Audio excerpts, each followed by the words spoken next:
Steve Colescott here, and we are talking to Clint Smith. We're going to do a little one-on-one. I get to know Clint. He's been on the site a while, but we haven't really done enough video work, so we're going to introduce you to everybody. Okay, tell us a little bit about how you started lifting and when did that evolve into competing in powerlifting? I was in the 8th grade, if you want to go way back, and my dad bought me one of those tower machines, weight and cord, you know, and I'd lift in the garage, had no clue what I was doing, was just trying to get big. I really stuck with that. I just always enjoyed the concept of training. You know, I really liked to watch Rocky movies when I was a kid, and my favorite parts were when, you know, he was training and getting stronger. Training montage. Yeah. Oh yeah, the training montages. Well, Eye of the Tiger. Yep. So I was always training in high school, and but never really knew what I was doing. Once I got into football, I you know, tried out for the football team and just started training weights with the football team, and that's when I actually ever was exposed to any type of structure or system of training, and that was great, and I kind of took that and ran with that, and never really, you know, developed into much of a football player, but it came to be that the football was getting into the way of my weightlifting. So, but I gained a lot of knowledge and experience and with weights through that, and stuck with it through college. I trained at the Gainesville gym. I went to the University of Florida, and I trained at the Gainesville gym, which was just one of those old rusty dungeons, and met a lot of people there. And it is true, if you go to places or go to gyms or facilities with bigger people, you're more likely to get where you want to be if it's that big, you know, than if you're just training in some little fitness place with nobody there. So I really got strong and you know, got my bench up over 400 pounds at the gym, and the University of Florida held an intramural bench press competition, and it was all raw, and it was campus wide, and so I said, sure, I like to bench press, I'll do it, and ended up winning, and I ended up winning the following year and kind of got my first taste of competition that way. So I went to I got hired. I got a position in Jacksonville, Florida after I graduated, and once things settled down, I just looked for a meet, looked for a bench meet to try and do, and one came up on the cork board of my gym in Jacksonville where I was training, and it said there were shirts. It was a shirted bench press competition. I was like, what's the shirt? So I looked it up, found out all this West Side information, bench shirt information, tried to read all I could. And actually, I found a lot of articles that Dave had put up, and that was kind of, I think, in the early stages of the Elite FTS website. And went to the shirted bench press competition, knowing next to nothing, and took second place to Adam Driggers. And so after the meet, and he looked so big to me, I didn't even think he was in my weight class, and then they were like, oh, no, you're second place because he won. And so I went up and I shook his hand and I said, hi, nice to meet you, good job. I said, where do you train? And he said, we train at my house. I said, well, I'd like to come. And I got his number that night, and I started training bench with them when I could make it, and then it became a weekly thing, and then I started training all 3 lifts with them, and I've been with them ever since. Okay. And tell us, you know, how old you are. Just put things in reference. I'm 33. Okay. And what are your best lifts thus far?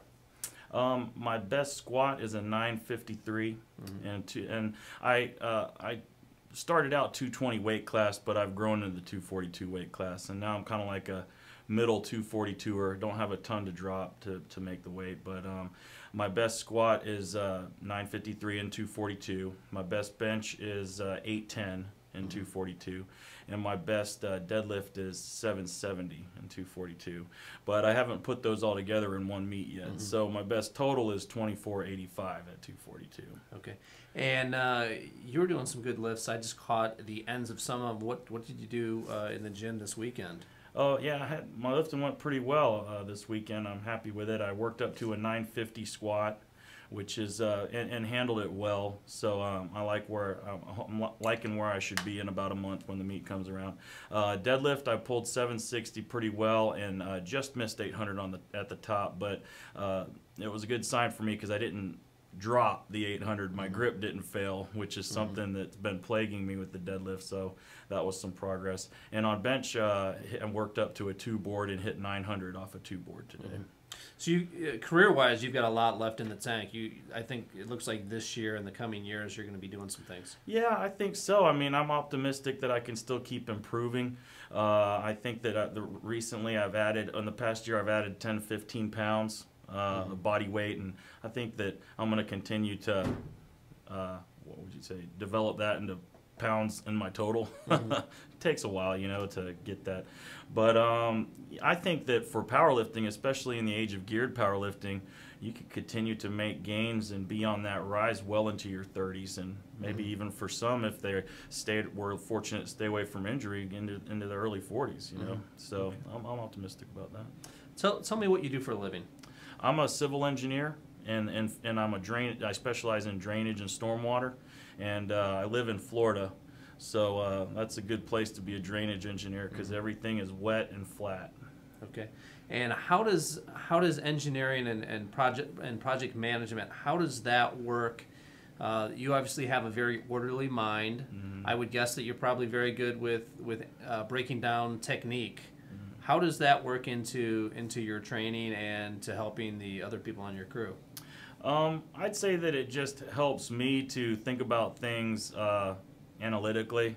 Maybe when you know, a lot of powerlifting is trial and error, but if you don't keep track of what you tried or in what combination you tried things, you're just walking in the dark, you know. So I kind of try to treat it like you know, almost like an experiment. Sound kind of geeky, where you know, I'll try to hold all other variables constant and do it this way, and then do it that way, and then determine which way was better. But you know, I think that oftentimes it hurts me too because I tend to think too hard about things. You know, early on I would try to break percentages down, be too worried about percentages, you know, and when it's really that's just a means to tell you what weight range you should go, you know. So it's, you know, it has its positives and negatives, but I think just organizing my training and getting a program, you know, getting structure is where that helps me. Okay. Is your role on the team often in using that analysis and helping your team members with their lifting? No, because you know, Brian Carroll really has a knack for it, and I mean, it's pretty well known. He's great at setting up programming. But you know, I just think maybe it's really not me being an engineer. It's just that I have a different point of view than everybody, and everybody's open to hear everyone else's input, and I'm just one of those voices. Okay. Tell us a little bit about your life outside of the gym. You're married, you have kids? Yeah, I'm married to my wife, Cheryl, and we were high school sweethearts, so that's always cool to tell people, I'm proud of. We have a daughter, Kira. She's 4, and just recently found out that number 2 is on the way. Oh, congrats. Thanks. We don't know yet if that's a boy or a girl, but you know, just living the American dream. Okay, and what do you guys like to do other than when you're not working out?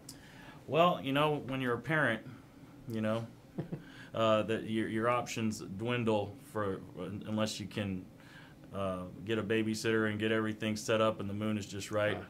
But we really like to go. We used to always go to the movies, and Cheryl and I would enjoy to do that together. But we like to go on road trips. You know, with Kira, our daughter, we'll take a day trip down the coast. You know, and find different spots and scout them out. And in the past, I've brought Cheryl and Kira with me on some of my powerlifting meets where, you know, like Cincinnati, we've done meet in Cincinnati, done meet in Columbus, and for the meets in Cincinnati that we've gone to, we just made it a road trip, made it a 2-day road trip, and just left plenty of time, left enough days in advance, and that was very fun. And then on the way back, you know, we'd stop off, like we stopped off one year in Chattanooga and did a few things on the way back. So we like to do things like that. Well, every woman dreams of a trip to Cincinnati. So. Well, especially sitting at a powerlifting meet. Yeah. No, so it was really more for her and Kira the journey than the destination.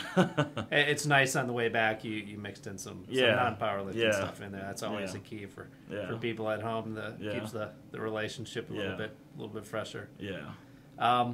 So there's two things that you've been working with to overcome. You've got some tendonitis, some wrist and hand tendonitis, and that's been leading to some grip problems with the deadlift. Tell us about that. Yeah, really the tendonitis was actually affecting my bench very badly, and it was something that I think what happened with me is when we were training for the XPC meet last March, about a year ago, we added a lot more volume in our training than we're used to. And if you look at different training systems, there are some like that are very high volume, and it works for a lot of people. But I think that the people that it works for have always trained that way, or they slowly acclimated themselves to that volume over a period of years. We went from like moderate volume to super high volume on all our lifts, and for me, it manifested itself in wrecking my forearms, and I just had bad forearm tendonitis and around the elbow, and on my bench at lockout it was just like shut down. And I still was able to finish the meet, and I placed 4th overall, and so I did what I could, and took a full 6 weeks off after the meet. And I was like, okay, well, I just need to rest it, and didn't touch a barbell, and just pulled the sled and did stuff like that. And I thought, hopefully good downtime will fix everything. But I got back under the weight after 6 weeks, and within 2 weeks it was right back. And so this kind of goes back to what I was saying earlier with the trial and error method. I completely removed the barbell so I want to see if rest is going to fix the situation. Well, after 6 weeks, rest did not fix the situation. So then I went to the chiropractor. My chiropractor is also a physical therapist, and she found some things out, and actually we discovered that there was a huge just knot of adhesion and just tissue just in each tricep. And she said, Clint, I really think that if you can get this worked out, your problem's going to go away, because it's just a chain, and that was a tightness that was pulling on the tendons of my elbow and on my tricep, and it was causing the forearm and the elbow issue. And so over a period of like 5 or 6 weeks, I went to the massage therapist every week for 5 or 6 weeks, and every week the lump got smaller, and slowly got worked out. And I was actually able to train through it, and I trained for a bench meet, and I benched 799 coming back from the injury. Okay. And as far as you're very active in the logs and Q&A, what type of people should send you questions? What are areas that you can address? Well, I think bench is my best relative lift. So, I think that I could answer a lot of benching questions, and also programming. I could answer most programming questions. Really, I'd say maybe I've seen so much training with Team Samson, and it's like, for example, squat. Squat's not my best lift, but when someone asks me a question about squat, usually comes to mind what Brian Carroll's told me before, or what I've spoken about with Adam, and we all share our knowledge. So really, any question, is I think I could give you an honest shot. If I don't know, I'm not gonna make up something.